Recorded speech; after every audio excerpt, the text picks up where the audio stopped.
Halo semua, di video kali ini, admin akan melanjutkan alur cerita kemarin perjalanan Xiao Yan dalam kompetisi 1000 alam. Banyak tim-tim kuat dari berbagai alam berkumpul di tempat ini. Dan tanpa terduga Xiao Yan pun bertemu dengan orang-orang alam Dewa Darah yang sebelumnya mereka telah menyerang benua Dodi. Dan tujuan Xiao Yan kesini, dia ingin mendapatkan bantuan dari orang-orang kuat agar alam Dewa Darat tidak menyerang benua atau Dodi. Namun tanpa terduga alam Dewa Darah pun muncul di tempat ini yang tidak lain serigala darah. Kedua belah pihak pun, akhirnya mereka pun saling bertemu dan menyimpan dendam satu sama lain. Tentu saja di alam Dewa Darah banyak orang-orang kuat dan serigala darah ini hanya orang lemah di alam Dewa Darah. Sementara itu di sisi lain pada saat ini Sun Ning, salah satu pemimpin aliansi Dosian, sedang duduk bersila di area kediaman aliansi Dosian. Sun Ning pada saat ini menempat kediaman kelas 1 di bintang Hongmeng. Pada saat ini sisa jiwa Jiangya melayang di hadapannya dan terlihat sangat lemah. Sun Ning menatap ke arah jiwa Jiangya dan pada saat ini segera mengeluarkan tubuh transparan di tangannya. Sun Ning bergumam bahwa tubuh jiwa kaca ini sangat mahal, dirinya berharap Jiangya tidak akan mengecewakannya dengan tubuh tersebut. Setelah selesai berbicara, segel di tangan Sun Ning pun seketika berubah dan sisa jiwa Jiangya perlahan meresap ke dalam tubuh transparan. Pada saat yang bersamaan jantung merah perlahan mulai muncul dan jantung mulai berdetak. Butuh waktu kurang dari setengah jam hingga pada akhirnya fisik Jiangya pada saat ini benar-benar telah dibentuk kembali. Mata Jiangya yang perlahan tertutup pada akhirnya perlahan terbuka, hembusan udara putih keluar dari mulut Jiangya dan setelah beberapa saat jari-jari Jiangya pada saat ini segera bergerak sedikit. Sun Ning pada akhirnya dengan sangat datar berkata bahwa Jiangya perlu waktu untuk membiasakan diri dengan tubuh barunya. Dirinya berharap Jiangya tidak akan menyia-nyiakan tubuh jiwa kaca ini dan jika tidak maka dirinya akan membuat Jiangya merasa lebih buruk jika dibandingkan dengan kematian. Yang ternyata Jiangya kembali dihidupkan kembali oleh Sun Ning dengan tubuh baru. Jiangya pun hendak membuka mulutnya dan ingin bawa perkataan Sun Ning, tetapi pada saat ini dirinya menyadari tubuhnya masih belum berada di dalam kendalinya. Tetapi meskipun begitu dirinya dapat dengan jelas merasa origin abadi di sekitarnya terus mengalir ke tubuhnya, daging serta darahnya tumbuh dengan gila-gilaan dan lambat laun Jiangya mampu mengangkat tangan dan jari-jarinya yang lentur. Jiwanya dengan cepat beradaptasi dengan tubuh barunya ini. Jiangya pada akhirnya membuka mulutnya dan suara serak yang keluar pertama kali pada saat ini mengucapkan nama Xiao Yan.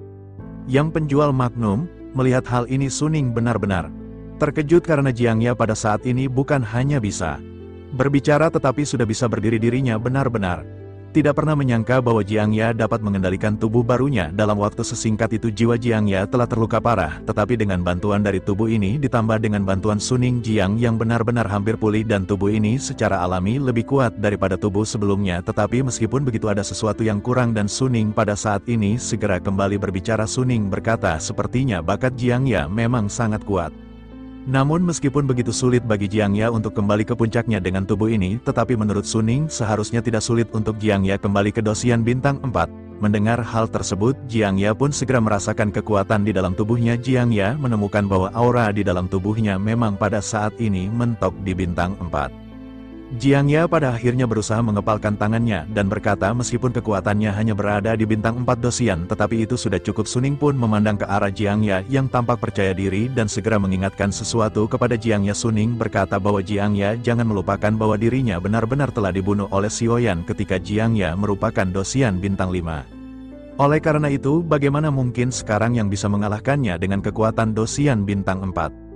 Jiangya pun segera tersadar dan segera menatap ke arah Sun Ning dan berlutut dengan satu kaki. Dirinya segera mengucapkan terima kasih terlebih dahulu kepada Sun Ning. Jiangya pun lanjut menjelaskan bahwa dirinya dikalahkan oleh Xiao Yan sebelumnya karena Xiao Yan menggunakan kekuatan eksternal, tetapi pada saat ini dirinya yakin kecil kemungkinan Xiao Yan memiliki kekuatan eksternal seperti itu untuk kedua kalinya. Mendengar hal tersebut pada saat ini Sun Ning mengerutkan kening dan berkata agar Jiangya jangan terlalu percaya diri. Lebih baik pada saat ini mereka memikirkan rencana untuk pembantaian Xiao Yan ini. Jiangya pada akhirnya sedikit tertegun dan bertanya rencana apakah yang dimaksud oleh Tuan Sun Ning. Sun Ning pun tersenyum dan menjelaskan bahwa orang dari aliansi Dosian bukan hanya Jiangya yang dikirim.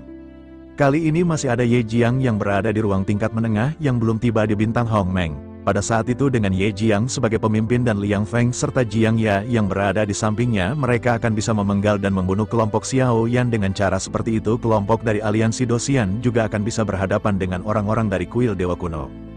Liang Feng yang memegang pedang kuno di belakang pun segera berjalan ke depan dan menangkupkan tinjunya, yang dirinya juga menoleh dan menatap ke arah Liang Feng dan sedikit menangkup tangannya ke arah Sun Ning. Sementara itu Sun Ning pada saat ini kembali mengingatkan kepada mereka agar mereka mengingat Dalam kontes 10.000 alam ini aliansi Dosian benar-benar harus memenangkan kejuaraan, mereka harus saling melengkapi dan menghadapi musuh secara bersama-sama. Yang terbaik adalah membuang keegoisan masing-masing dan jika tidak mereka hanya akan berakhir dengan kegagalan.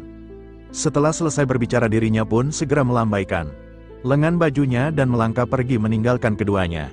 Sementara itu baik Jiang Ya dan Liang Feng pada saat ini memandang ke arah Suning yang pergi dengan ekspresi serius. Setelah kepergian dari Suning ini, Liang Feng seketika menatap ke arah Jiang Ya dan mulai berbicara. Liang Feng berkata agar saudara Jiang Ya sebaiknya membiasakan diri dengan tubuh barunya terlebih dahulu. Dirinya benar-benar jangan menahan kelompok mereka dan jangan menjadi beban di dalam pertempuran. Menanggapi perkataan sinis dari Liang Feng ini, Jiang Ya hanya bisa menangkupkan tinjunya dan mengangguk. Bersamaan dengan hal tersebut pada saat ini Xiu dan Wang Hei juga bergegas mendekat dan sedikit terkejut melihat Jiang Ya telah pulih seperti semula. Tetapi meskipun mereka terkejut, mereka pada saat ini memiliki perasaan sedikit tidak senang. Namun mereka juga pada saat ini tidak menunjukkan ekspresi tersebut di hadapan Jiang Ya. Sementara itu Jiang Ya pada saat ini segera berkata bahwa mereka datang tepat pada waktunya. Mereka berdua harus memberikan kepada Jiang Ya semua pil origin abadi yang mereka miliki. Xiu dan Wang He pada saat ini hanya bisa menganggukkan kepala mereka karena bagaimanapun Jiang Ya adalah pemimpin mereka pada akhirnya. Setelah menyerahkan semua energi origin abadi yang mereka miliki, Jiang Ya pun segera mengajak mereka untuk sedikit berbelanja. Pada akhirnya baik Xiu dan Wang He pada saat ini mengikuti Jiang Ya. Kita akan kembali lagi diperlihatkan dengan tim Fearless yang telah lulus ujian sederhana dan berhasil mendaftar sebagai sebuah tim di Istana Macan Putih. Lalu pada akhirnya setelah keluar dari Istana Macan Putih, kelompok Xiaoyan dan yang lainnya segera menuju Istana Suzaku. Xiaoyan dan juga timnya mereka semua juga dites dalam hal kekuatan spiritual. Semua orang pun benar-benar kaget karena kekuatan kelompok Xiaoyan benar-benar sangat tinggi. Mereka sekarang berada di posisi kedua dalam kekuatan spiritual. Dan ada juga tim yang lain yang menduduki peringkat pertama. Tim yang urutan pertama adalah tim spiritual atau tim psikis. Pada saat ini mereka berdiri di atas ring dan menatap ke arah papan peringkat di hadapan mereka. Setiap orang di dalam kelompok ini memiliki rambut putih hingga bahkan mata mereka juga putih. Ada 2 tanduk di antara dahi mereka dan hampir pada saat yang bersamaan Xiaoyan dan Xia Zhenhui pada saat ini segera menatap ke arah tim spiritual. Jubah. Pada saat ini dirinya menatap ke arah kelompok Xiaoyan dan segera bertanya apakah mereka adalah dari tim Fearless. Pada saat ini hanya Xiaoyan dan Xia Zhenhui yang bisa mendengar perkataan dari pria tersebut karena itu adalah suara dari kekuatan jiwa. Xiaoyan pada akhirnya melihat ke arah sosok tersebut dengan mata yang menyipit. Sementara itu pria tersebut memandang ke arah Xiaoyan sebelum akhirnya menatap ke arah Xia Zhenhui. Dirinya lanjut berkata bahwa dirinya tidak menyangka ada orang yang memiliki pencapaian spiritual seperti ini. Sementara itu baik Xia Zhenhui maupun Xiaoyan pada saat ini masih terdiam. Di sisi lain si pria pada saat ini kembali berkata bahwa dirinya bernama Ling Fei. Dirinya beras dari alam psikis alam menengah dan dirinya berharap dapat berteman dengan kelompok mereka. Xiaoyan pada akhirnya sedikit terkejut mendengar kata-kata dari pria tersebut. Sementara itu Xia Zhenhui pada saat ini tersenyum dan memperkenalkan diri bahwa dirinya bernama Xia Zhenhui. Seperti kata pepatah, banyak musuh tidak sebaik dengan banyak teman. Ini adalah ketua mereka bernama Xiaoyan dan mereka senang berkenalan dengan kelompok dari tim psikis. Mendengar hal tersebut Ling Fei pun memandang ke arah Xiaoyan dan mata mereka segera bertabrakan di udara. Ling Fei berkata bahwa kekuatan jiwanya tampaknya tidak sekuat milik Xia Zhenhui, tetapi dirinya telah mencapai keadaan suci dan hal itu cukup bagus. Ling Fei pada akhirnya kembali memperkenalkan namanya kepada Xiaoyan bahwa dirinya bernama Ling Fei. Xiaoyan juga pada saat ini tersenyum dan menganggukkan kelapanya dan berkata bahwa dirinya bernama Xiaoyan. Xiaoyan berasal dari benua Doi dan itu berada di alam bawah. Xiaoyan pada saat ini tanpa rasa malu segera menjelaskan bahwa Xiaoyan benar-benar berada dari alam bawah. Bagaimanapun itu adalah alam yang telah membesarkan Xiaoyan dan bagaimana mungkin Xiaoyan tidak mengakuinya. Sementara itu Ling Fei pada saat ini sedikit terkejut setelah mengetahui bahwa Xiaoyan berasal dari alam bawah. Namun keterkejutan ini dengan cepat disembunyikan oleh dirinya. Lanjut berkata jika ada kesempatan dirinya benar-benar ingin bertemu kembali dengan kelompok Xiaoyan. Baik Xiaoyan dan Xia Zhenhui pada saat ini mengangguk mendengar apa yang dikatakan oleh Ling Fei. Sementara itu Ling Fei pada saat ini tersenyum sebelum akhirnya mengajak kelompoknya untuk segera pergi bersamaan dengan hal tersebut. Pada saat ini Serigala Darah juga sedang melihat daftar di peringkat atas. Mereka juga telah lulus penilaian tetapi jelas butuh waktu yang banyak untuk masuk ke daftar peringkat. Pada saat ini Serigala Darah hanya bisa menggertakkan giginya ketika melihat tim Xiaoyan berada di urutan kedua. Sementara itu wanita pemimpin dari Binchan pada akhirnya merutkan kening dan berkata bahwa peringkat Nomor satu adalah alam spiritual, dirinya juga berasal dari alam menengah, dan mereka benar-benar memiliki kekuatan spiritual yang kuat. Dikatakan bahwa mereka tidak pandai melatih doki, tetapi kekuatan spiritual mereka sangatlah kuat. Karena kurangnya kekuatan doki inilah mereka pada akhirnya mengembangkan kekuatan spiritual hingga sangat mumpuni. Oleh karena itu pada saat ini Binchan yakin ada seseorang di kelompok Xiaoyan yang memiliki kekuatan spiritual tinggi selain Xiaoyan. Tampaknya seseorang yang memiliki kekuatan spiritual di kelompok Xiaoyan dapat bersaing dengan kelompok alam psikis. Sementara itu di sisi lain kelompok Xiaoyan pada saat ini segera keluar dan bergegas menuju ke aula ketiga, yakni aula Xuanwu. Kelompok Xiaoyan pada saat ini harus menerima kualifikasi dari kompetisi.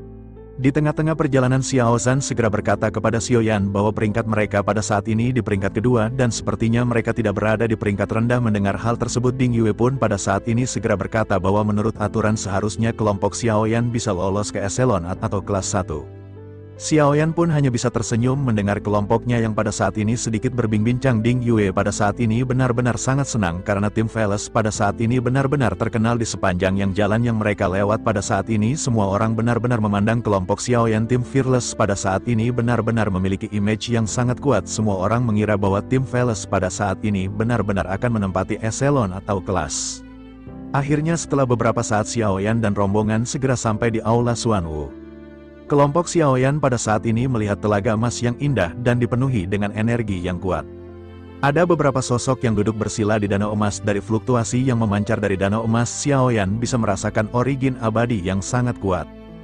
Beberapa lelaki tua di belakangnya yang melangkah maju dan memandang ke arah kelompok Xiaoyan. Salah seorang lelaki tua itu melirik ke arah kelompok Xiaoyan yang terdiri dari 15 orang. Setelah itu dirinya mengarahkan pandangannya langsung kepada Xiaoyan dan mulai berbicara perlahan. Dirinya berkata, dari kekuatan doki dan pertarungan tim kelompok Xiaoyan hampir tidak bisa memasuki eselon atau kelas kedua, tetapi mereka benar-benar telah menempati peringkat kedua kekuatan spiritual. Dengan begitu maka pada saat ini mereka memenuhi syarat untuk masuk eselon atau kelas 1.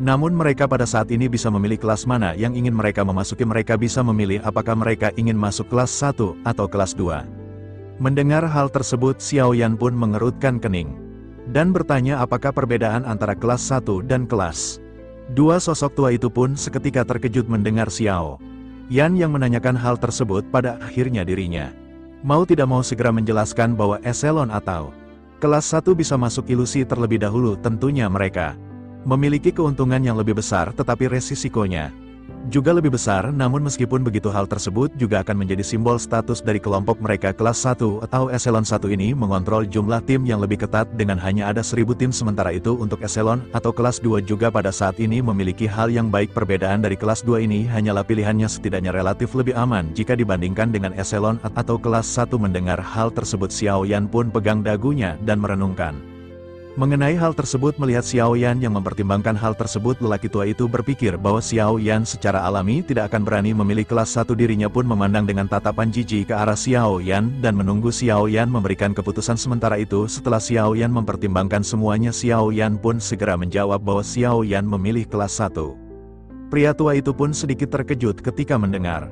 apa yang dikatakan oleh Xiaoyan. Pada akhirnya dirinya tanpa sadar bertanya apakah Xiaoyan yakin dengan hal tersebut. Eselon kelas 1 ini diisi dengan kekuatan teratas dari masing-masing alam. Dengan kekuatan dari tim Xiaoyan pada saat ini dirinya benar-benar tidak tahu trik apa yang dimiliki oleh Xiaoyan untuk bisa bertahan. Mereka benar-benar akan menghadapi kekuatan yang 10 kali lebih kuat jika dibandingkan dengan ilusi sebelumnya. Mengapa pada saat ini kelompok Xiaoyan tidak memilih eselon atau kelas kedua yang memiliki keamanan yang lebih baik? Mendengar hal tersebut Xiaoyan pada saat ini berkata, Xiaoyan khawatir eselon kedua atau kelas kedua tidak lebih aman dari kelas pertama. Oleh karena itu Xiaoyan pada saat ini memilih kelas 1 untuk masuk. Mendengar hal tersebut sosok tua itu hanya bisa tersenyum tidak berdaya di hadapan Xiaoyan. Pria itu seketika memberikan Xiaoyan sebuah lencana.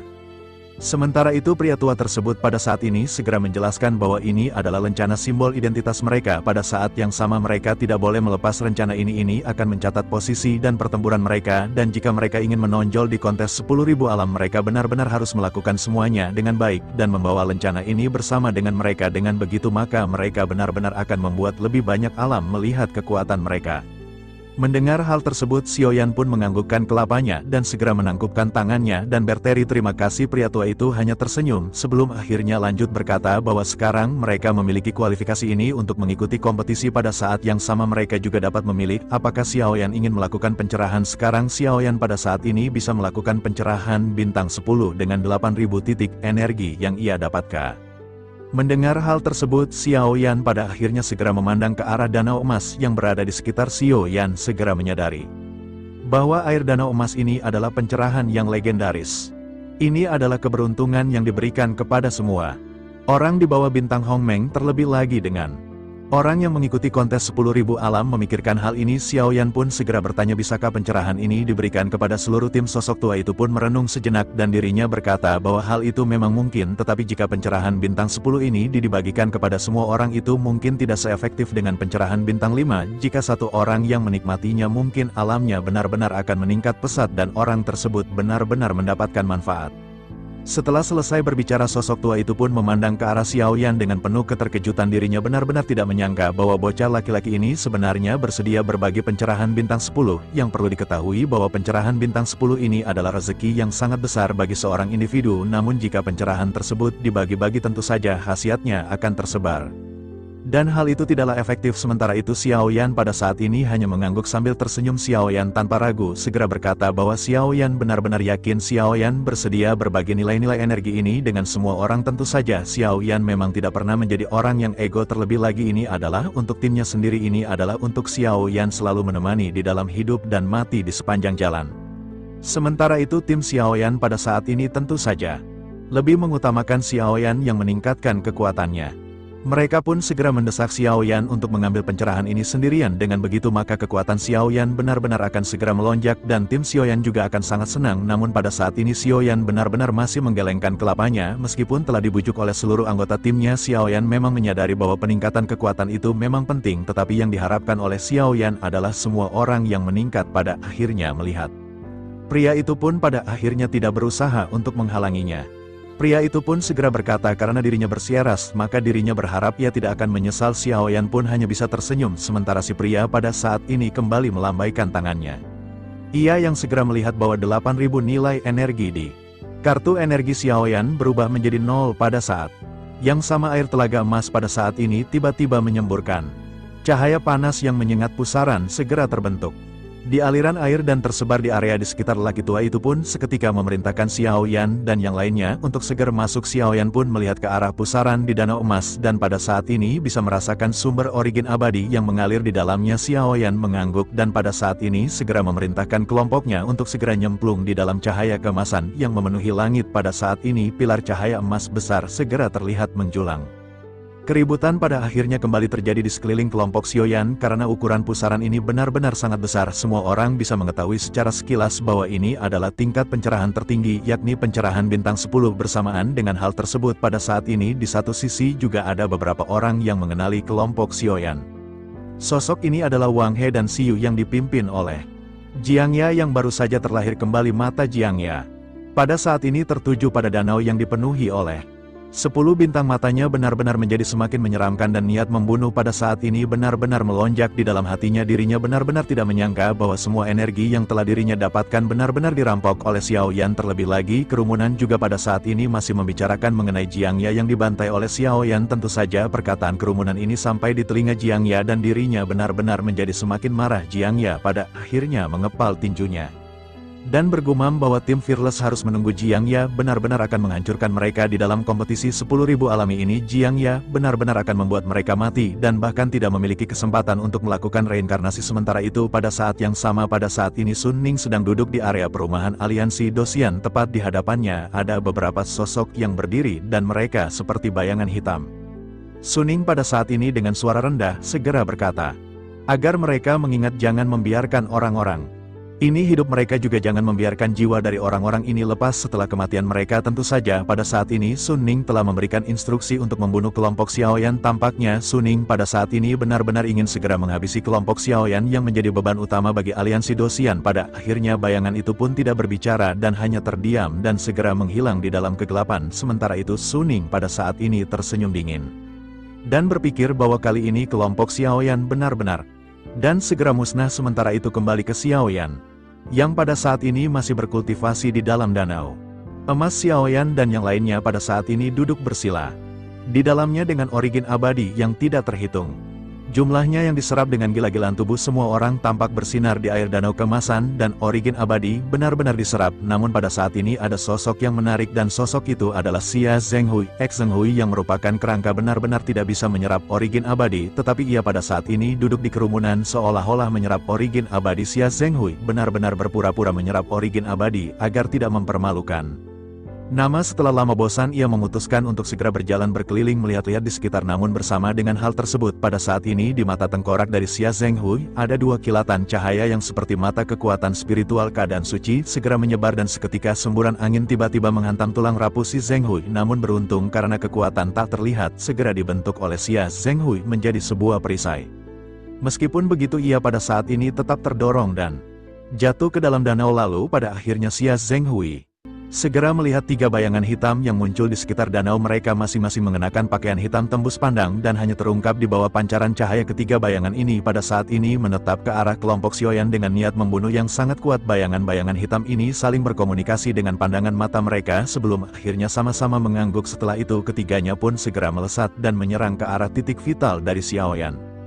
Namun baru saja mereka bergerak pada saat ini sosok Xia Zhenghui bergegas keluar dari danau. Tubuh dari ketiga bayangan itu juga pada saat ini segera berhenti secara tiba-tiba. Xia Zhenghui segera memegang pedang tipis dan mengeluarkan kekuatan spiritual di tangannya dan segera menusuk bayangan hitam terdekat. Ketiga bayangan ini benar-benar dikendalikan oleh Xia Zhenghui dan mereka benar-benar tidak bisa bergerak. Bayangan terdekat ini benar-benar merasakan keterkejutan. Namun pada saat ini Xia Zhenghui juga seketika terkejut setelah menyadari bahwa kekuatan spiritual pada saat ini seketika hancur. Bayangan itu pun pada akhirnya kembali terbebas dan kembali menyerang ke arah Xia Zhenghui yang pada saat ini sedikit linglung. Xia Zhenghui menggunakan kekuatan spiritualnya secara berlebihan untuk secara paksa menahan ketiga bayangan hitam ini. Sebelumnya kontrol semacam ini tentu saja sangat konsumsi kekuatan spiritual dari Xia Zhenghui. Dengan begitu maka Xia Zhenghui pada saat ini tidak akan bisa bertahan lama. Xia Zhenghui pada saat ini segera menggunakan kekuatan spiritualnya untuk mengirimkan transmisi suara kepada Xiaoyan. Xia Zhenghui menjelaskan bahwa pada saat ini ada serangan musuh. Xia Zhenghui pada saat ini benar-benar terpaksa mengirimkan transmisi suara kepada Xiaoyan yang sedang berkultivasi. Meskipun hal ini akan mengganggu proses kultivasi dari Xiaoyan dan bahkan menyebabkan kerugian, tetapi Xia Zhenghui menyadari tidak ada cara lain pada saat ini. Tentu saja pada saat ini kehidupanlah yang lebih penting. Oleh karena itu Xia Zhenghui memutuskan untuk menghubungi Xiaoyan. Pada saat ini Xiaoyan masih tidak bereaksi setelah dikirimkan transmisi suara oleh Xia Zhenghui. Zhenghui pada saat ini menatap origin abadi yang tak terhitung jumlahnya yang mengalir ke arah tubuh Xiaoyan. Xia Zhenghui segera menyadari ternyata Xiaoyan sekarang sedang membuat terobosan aura. Xiaoyan pada saat ini tanpa sadar telah mencapai tahap akhir dari dosian bintang 2. Dengan terobosan kali ini maka Xiaoyan benar-benar akan segera mencapai puncak dosian bintang 2. Menyadari hal tersebut Xia Zhenghui pada saat ini menyadari bahwa sosok Xiaoyan benar-benar tidak bisa diganggu.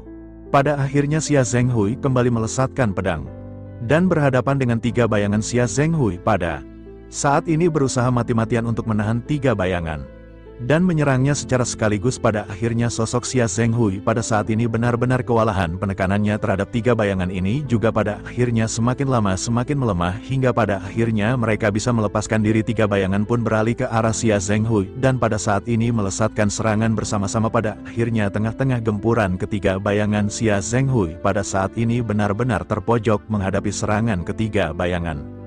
Tengkorak dari Xia Zhenghui benar-benar dihancurkan, tulang-tulangnya berceceran dengan tubuhnya pada saat ini terbagi menjadi dua. Xia Zhenghui pada akhirnya berteriak bahwa dirinya benar-benar akan segera mati, namun pada saat yang bersamaan menyadari bahwa dirinya sudah mati.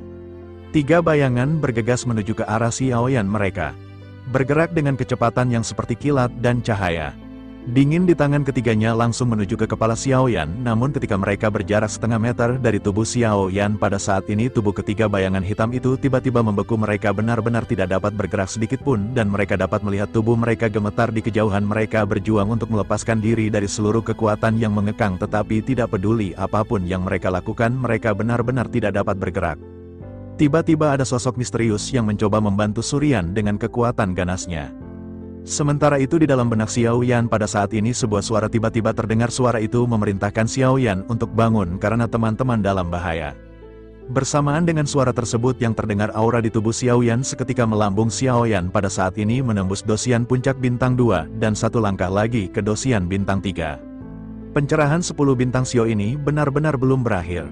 Tetapi ia dibangunkan secara paksa, jika tidak maka kekuatan Xiaoyan pada saat ini benar-benar akan dapat ditingkatkan lebih jauh lagi. Namun Xiaoyan juga menyadari bahwa Xiaoyan pada saat ini menghadapi ancaman nyawa. Xiaoyan pada akhirnya segera membuka matanya dan pada saat ini melihat 3 belati yang melesat. Xiaoyan sedikit mengerutkan keningnya dan pada saat ini pedang kuno api surgawi segera mengembun. Xiaoyan menunjuk kepala dari salah satu bayangan dan pada saat ini pukulan keras segera dilesatkan. Bayangan hitam itu pun seketika jatuh ke tanah sementara 2 bayangan hitam lainnya masih tidak bisa bergerak. Mata Xiaoyan terlihat sangat dingin. Ketika Xiaoyan menoleh ke arah 2 bayangan tanpa basa-basi, Xiaoyan pada saat ini segera melesatkan serangan ke arah 2 bayangan tersebut. Lalu pada akhirnya keduanya pada saat bersamaan jatuh dan kepala mereka bertiga pada saat ini benar-benar hancur. Darah-darah pada saat ini terciprat kemana-mana menodoi kolam kemasan. Semua orang juga pada saat ini benar-benar terkejut melihat kolam yang tadinya emas dipenuhi dengan darah. Semua orang pada saat ini bertanya apa yang sedang terjadi dan bagaimana mungkin ada darah. Sementara itu Xiaoyan pada saat ini hanya berdiri menetap ke arah 3 mayat bayangan hitam yang sebelumnya menyerang Xiaoyan. Pada saat ini mereka bertiga benar-benar telah dihancurkan oleh Xiaoyan. Setelah selesai Xiaoyan pun ketika mencari Xia Zhenghui di danau tetapi Xiaoyan tidak menemukan keberadaan Xia Zhenghui. Pada akhirnya suara Xia Zhenghui terdengar di belakang Xiaoyan dan bertanya, apa yang Tuan Muda Xiaoyan cari? Xiaoyan pun seketika menoleh dan terkejut melihat Xia Zhenghui yang berdiri di belakangnya. Pada saat ini tubuh Xia Zhenghui terbagi 2. Xiaoyan benar-benar panik dan bertanya kepada Xia Zhenghui, apa yang terjadi di sini? Menanggapi hal tersebut, Xia Zhenghui berkata, sepertinya aliansi Dosian pada saat ini benar-benar ingin menyingkirkan mereka. Mendengar hal tersebut Xiaoyan pun menganggukkan kepalanya karena Xiaoyan yakin bahwa ini adalah perbuatan dari aliansi Dosian. Setelah itu Xiaoyan pun segera bertanya kepada Xia Zhenghui, apakah kondisinya pada saat ini? Baik-baik saja. Xia Zhenghui pun mengangguk dan menjelaskan bahwa si Zhenghui tentu saja tidak akan mati, tetapi meskipun begitu tubuh Xia Zhenghui benar-benar hancur sepenuhnya. Sepertinya Xia Zhenghui tidak mati pada saat ini. Dirinya benar-benar beruntung karena dirinya masih memiliki kutukan dari gadis tersebut. Meskipun kutukan itu menyiksa bagi Xia Zhenghui, tetapi sesungguhnya kutukan tersebut membatasi Xia Zhenghui dan melindungi jiwanya. Xiaoyan pun mengangguk sambil merenung mendengar apa yang baru saja dikatakan oleh Xia Zhenghui. Xiaoyan pada akhirnya segera berkata kepada Xia Zhenghui agar Xia Zhenghui jangan khawatir karena setelah kontes 10.000 alam ini Xiaoyan akan menemukan cara untuk membantu Xia Zhenghui menghilangkan kutukan. Dengan begitu maka Xia Zhenghui akan kembali membentuk tubuh fisiknya dan kembali ke puncaknya. Xia Zhenghui akan segera kembali membuat ribuan gadis akan kembali menyukainya oleh penampilannya. Mendengar apa yang dikatakan oleh Xiaoyan, pada saat ini Xia Zhenghui benar-benar langsung tertarik. Sementara itu di sisi lain pada saat ini di pilar cahaya darah benar-benar menyebar. Darah ini mewarnai sebagian besar danau emas menjadi merah. Sosok tua di depan yang memimpin tempat ini, dia mengerutkan keningnya dan bergumam, mengapa ada darah? Sosok tua tersebut telah mengetahui apa yang terjadi pada saat ini, namun dirinya seolah-olah berbicara memberitahu setiap orang. Dia pura-pura tidak tahu padahal dia telah bersekongkol dengan aliansi Dosian. Sosok tua tersebut bergumam, seharusnya hal ini telah berhasil, mereka semua telah mati. Bagaimanapun ini adalah tim dari alam bawah dan bagaimana mungkin mereka bisa mengalahkan aliansi Dosian? Pada akhirnya seiring berjalannya waktu cahaya kemasan perlahan menghilang dan lelaki tua itu pada saat ini berpikir bagaimana cara menjelaskan hal ini kepada semua orang. Dirinya mencari alasan bagaimana menjelaskan tim Xiaoyan bisa mati di tengah-tengah pencerahan. Namun pada saat cahaya keemasan benar-benar hilang, belasan sosok perlahan muncul. Xiaoyan adalah orang pertama yang melompat keluar dari danau emas. Xiaoyan juga memegang 3 mayat tanpa kepala di tangannya. Setelah itu Xiaoyan pun melemparkan mayat-mayat ini ke depannya. Mata lelaki tua itu pun tiba-tiba menyusut dan ada sedikit kemarahan di matanya, tetapi dirinya segera menyembunyikannya dan mengangkat kepalanya dan berpura-pura terkejut. Dirinya menatap ke arah Xiaoyan dan bertanya apa yang terjadi dan mengapa ada 3 mayat. Sosok tua itu melihat ke arah 3 mayat yang berpakaian hitam dan menyadari bahwa mereka adalah orang dari aliansi Dosian. Sosok tua itu benar-benar sangat bingung pada saat ini dengan apa yang dirinya lihat. Dirinya sebelumnya telah mengetahui formasi dari tim Veles. Seharusnya jika aliansi Dosian mengirim 1 bayangan hitam ini sudah cukup untuk membunuh kelompok Xiaoyan. Tanpa diduga dengan mengirim 3 bayangan hitam pada saat ini aliansi Dosian benar-benar gagal membantai kelompok Xiaoyan. Sosok tua itu pun menatap ke arah Xiaoyan dan bergumam di dalam hatinya, sungguh mereka adalah orang yang kejam. Sementara itu di sisi lain Xiaoyan pada saat ini segera menangkupkan sedikit tinjunya dan mulai berbicara. Xiaoyan bertanya mengapa di bintang Hongmeng yang begitu ketat ini kejadian tersebut bisa terjadi. Bagaimana mungkin para pembunuh dapat membunuh kelompok Xiaoyan di bawah pengawasan senior di sini? Pada saat ini ada banyak orang yang berdiri di belakang sosok tua tersebut dan semuanya mengenakan jubah biru putih dengan tulisan bintang Hongmeng. Si Xiaoyan secara alami pada saat ini dengan jelas menyadari bahwa pria tersebut adalah pemimpin dari para penjaga ini. Xiaoyan berpikir bahwa tempat ini benar-benar harus dijaga dengan ketat oleh para pengawas, bahkan jika itu adalah aliansi Dosian. Tidak peduli seberapa kuatnya mereka, jika mereka ingin menyelinap ke sini dan membunuh orang secara diam-diam, itu sama sekali tidak mungkin. Semua itu hanya akan bisa terjadi jika sosok tua ini beralian dengan aliansi Dosian. Sementara itu di sisi lain pada saat ini pria tua tersebut masih berpura-pura menanggapi pertanyaan dari Xiaoyan. Dirinya berkata bahwa dirinya juga pada saat ini tidak tahu masalah tersebut. Mereka mengenakan pakaian yang tak terlihat dan para pengawas pada saat ini benar-benar lalai sejenak. Tetapi mereka jangan khawatir karena bintang Hongmeng pasti akan memberi penjelasan yang memuaskan. Mendengar hal tersebut, Xiaoyan pada saat ini tersenyum dingin dan menatap ke arah sosok tua tersebut tanpa rasa percaya di matanya. Xiaoyan segera bertanya apa yang dimaksud dengan penjelasan. Xiaoyan pada saat ini benar-benar tidak percaya bahwa mereka cukup lalai untuk membiarkan 3 pembunuh memasuki danau emas. Semuanya benar-benar tidak masuk akal dan akan menjadi masuk akal jika ketiga pembunuh tersebut berasal dari bintang Hongmeng. Mendengar hal tersebut pada saat ini wajah sosok tua tersebut seketika berubah menjadi pucat, namun dirinya masih mempertahankan argumennya dan segera berkata dengan tegas. Dirinya menjelaskan bahwa mereka telah lalai dalam permasalahan ini. Sebaiknya anak muda ini jangan terlalu agresif.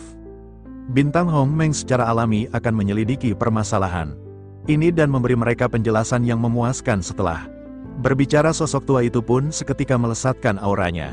Xiaoyan seketika terkejut dan menyadari bahwa sosok tua tersebut jauh lebih kuat jika dibandingkan dengan Xiaoyan. Sosok tua tersebut melototi Xiaoyan seolah-olah memberitahu Xiaoyan bahwa dirinya benar-benar akan membantai Xiaoyan. Sementara itu pria tersebut pada saat ini segera kembali berbicara kepada Xiaoyan bahwa anak muda ini jangan menyinggung bintang Hongmeng. Dirinya khawatir kualifikasi dari anak muda ini akan dicabut di dalam kompetisi ini. Mendengar hal tersebut, Xiaoyan pada saat ini hanya bisa sedikit tersenyum. Xiaoyan pada akhirnya segera berkata bahwa itu benar-benar menarik. Sepertinya ketiga orang ini tidak dapat dipisahkan dari sosok tua ini. Dirinya tampaknya telah menggunakan bintang Hongmeng untuk menekan Xiaoyan.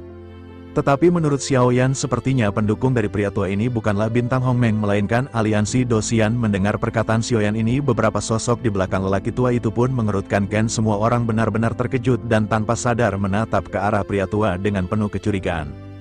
Perkataan Xiaoyan ini juga membuat lelaki tua tersebut tercengang. Dirinya benar-benar tidak menyangka jika Xiaoyan pada saat ini akan menebak identitas dari ketiga bayangan ini. Selain itu jeda lelaki tua yang terdiam itu juga buat Xiaoyan semakin yakin dengan tebakannya. Lelaki tua itu pada akhirnya benar-benar bingung untuk berkata-kata hingga akhirnya dirinya segera melambaikan jubah lengan bajunya. Dirinya segera berteriak dengan marah kepada Xiaoyan bahwa mereka benar-benar orang yang sombong. Mereka benar-benar berani berbicara tidak terhormat kepada para tetua dari bintang Hongmeng. Dengan begitu maka dirinya pada saat ini akan mengumumkan bahwa kualifikasi mereka akan dicabut dari kompetisi. Mendengar hal tersebut, Xiaoyan pada saat ini benar-benar menjadi sedikit gugup.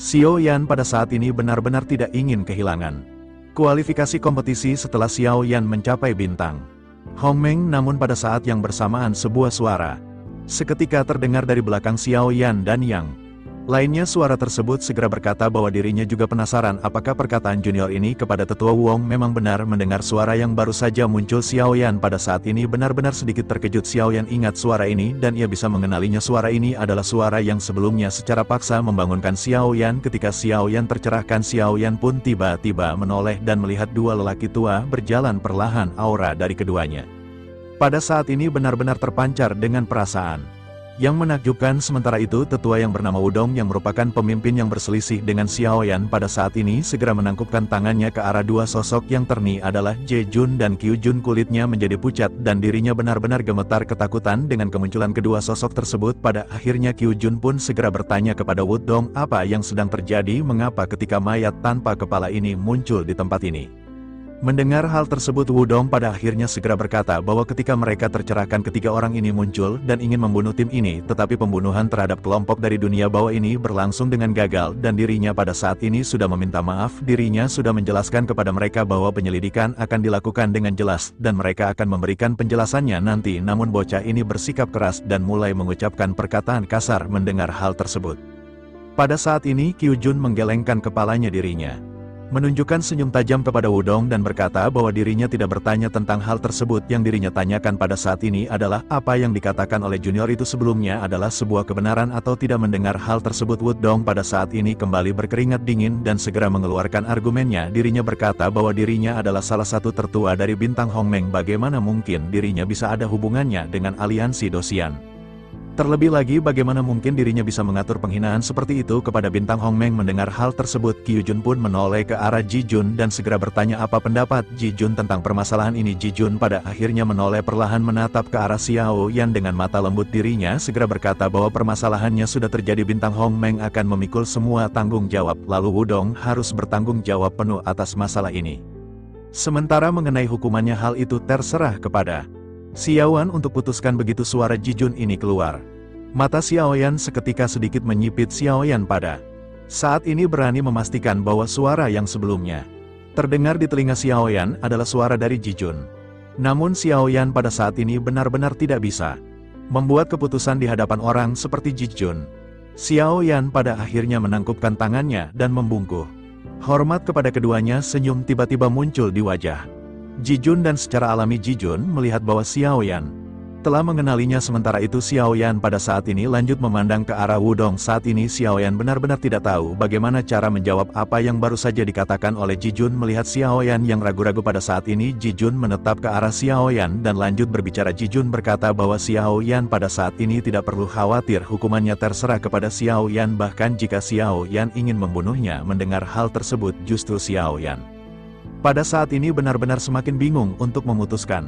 Pada akhirnya Xiaoyan pun segera menghela nafas dan berkata tetua Wudong tidak bisa sepenuhnya disalahkan atas permasalahan ini. Mungkin hal ini hanya kelalaian dari ketua Wudong dan cara menghukum ketua Wudong ini terserah kepada senior. Mendengar hal tersebut Wudong pada akhirnya menghela nafas lega. Sementara itu Jijun pada saat ini mengangguk dan menatap ke arah Wudong dengan pupil mata yang sedikit menyusut. Jijun pun berkata bahwa semuanya pada saat ini telah dimengerti. Bersamaan dengan perkataannya yang terdengar kekuatan tak terlihat segera melonjak ke arah Wudong. Bersamaan dengan hal tersebut tubuh Wudong seperti diremas oleh tangan besar yang tak terlihat. Tubuhnya segera meledak dengan wajah menyedihkan. Dan Wudong benar-benar kehilangan seluruh nyawanya. Orang-orang di belakang Kang Wudong pada saat ini langsung ketakutan dan semuanya berlutut dengan gemetar. Semua orang yang berada di aula pada saat ini benar-benar terdiam dan hanya bisa menahan nafas mereka pada saat ini, seolah-olah melihat sosok monster dengan kekuatan yang luar biasa. Hanya dengan kekuatan seperti itu dirinya benar-benar telah menghancurkan seorang dengan kekuatan yang tinggi. Xiaoyan juga pada saat ini terpana dan merasa sulit untuk menerima hal tersebut untuk sementara waktu.